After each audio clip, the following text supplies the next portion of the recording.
In 1997, the United Nations issued the Universal Declaration on the Human Genome and Human Rights. In it, it referred to the human genome as, in a symbolic sense, a heritage of humanity.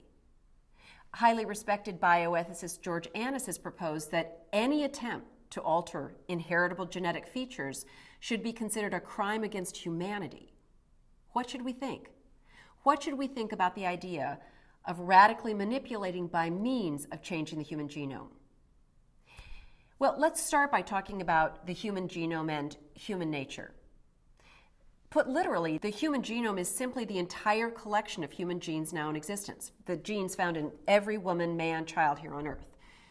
So everyone acknowledges the human genome isn't something that can be perfectly preserved. It changes every second, with every death as certain genes die out, with every birth as random mutations occur. More than that, the human genome has undergone dramatic changes. For instance, 10,000 years ago, at the end of the last ice age, human migrations vastly changed the genome by mixing previously separated populations. And the agrarian revolution, the move from hunter-gatherer societies to settled agriculture, brought into existence crowd diseases like influenza and tuberculosis. Populations were decimated, the genetic strains of a few that turned out to provide resistance proliferated, the genome was critically changed. In other words, we don't want to make the mistake of essentialism, the doctrine Aristotle espoused, according to which species are eternal and unchanging. Post-Darwin, species are understood as things that intrinsically change because they intrinsically evolve. So in one sense, the human genome and human nature is a snapshot of an ever-changing genetic mosaic. So whatever we do, we have to remember the human genome will change. The question, instead, is about our direct, intentional alteration of the human genome and whether that's problematic. So two groups are battling about this. Bioconservatives, like Francis Fukuyama, defend that altering the human genome is intrinsically immoral. They see the genome as inherently connected to the idea of human dignity. On the other side, transhumanists vehemently disagree. The philosopher Nick Bostrom is one of them. He states, transhumanists view human nature as a work in progress, a half-baked beginning that we can learn to remold in desirable ways. They argue that purposefully altering the genome is not in principle immoral. In fact, there may be cases in which genetic intervention is morally obligatory.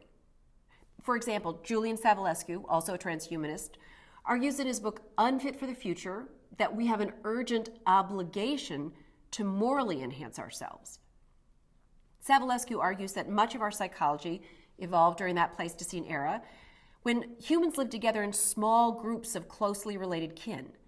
Our psychology, our moral intuitions evolved to maximize survival in those conditions. We privileged the needs of our in-group and were suspicious of those outside it. But we're now faced with two pressing matters that threaten our survival as a species: global warming, nuclear weapons. Savulescu contends that our psychology, our empathy, isn't adequately equipped to deal with the gravity of these problems, and that humans must find ways to morally enhance themselves and transcend the limits of those Pleistocene evolved psychology. Now, whether one agrees with the bioconservative or the transhumanist on the in-principle question, that is, on whether changing the human genome is in its nature immoral, one might have deep concerns with the transhumanist program and what it would look like in practice. Forays into this technology could have lots of unintended consequences, many irreversible. Moving from theoretical knowledge of the workings of a gene, however deeply grounded, at some point needs empirical verification. Models only go so far before they have to be field tested. And, well, for one thing, it's hard to imagine being able to ethically conduct clinical trials of such enhancements. And then to check out how they scale, this is a hard idea to imagine beta testing. And if the genetic change has precisely the biological effects we hope for, there's still a risk of massive unintended consequences. Think of the rollout of Savulescu's program. A genetic intervention that increased empathy could make those people more trusting and submissive and easier to dominate. So what's the rollout look like? Unless everyone simultaneously got that enhancement, You'd have portions of the population more easily dominated by those without the genetic modification. Nor would all people seek to use these technologies for good. Renegade agents could abuse the knowledge. Governments could implement horrible state eugenic programs. Once developed, this technology might be incredibly difficult to regulate and control. In short, this may be dangerous knowledge. All this said, it may be too crude to lump together all genetic interventions. Highly selective ones might be good, maybe even crucial as adaptations to a changing world. For instance, imagine some people get beneficial mutations that are more adaptive to challenges like lessened ozone, warming world. Well, evolution takes a very long time, namely generations, to disseminate any new beneficial design.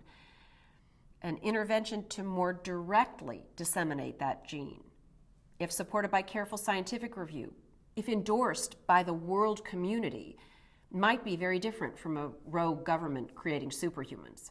This last thought points to one of the most interesting and arguably important points. Whom does our genome belong to?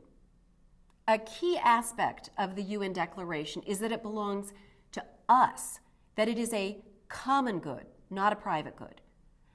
Hence, one might well think that decisions about whether to do any intentional changes to the genome belong not to individuals, not to corporations, not to individual governments, but to all of us.